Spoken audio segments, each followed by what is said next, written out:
If you like Rocky or the Creed movie series, you should watch Megalobox. Basically, it is about a underground fighter. He doesn't really have a name. He's kind of like this kind of kid that fights underground. He's mostly a fight fixer. He decides he actually wants to fight for real and tries to get involved and start actually winning some fights. And it's a really cool, underground underdog story similar to Rocky, with a lot of questions about resilience and family and saying perseverance. And then also too, it does touch on class disparity and the wealth gap between society, because the world of Megalobox is very high tech, and all the boxers in this universe wear these like exoskeletons called gears, and they use those gears to fight and to increase their punching power and all that kind of stuff. Essentially, he kind of goes by the name Joe as he enters the fighting world, and he does not have enough money to buy a gear. He doesn't have the money for the exoskeleton, so he just fights like a regular boxer would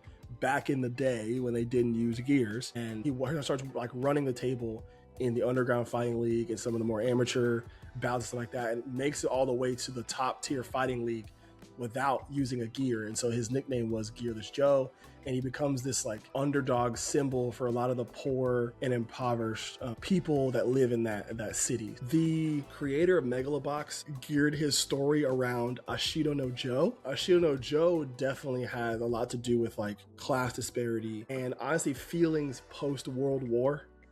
Like that kind of stuff. Joe is where like the basis and foundation of how Megalobox is told.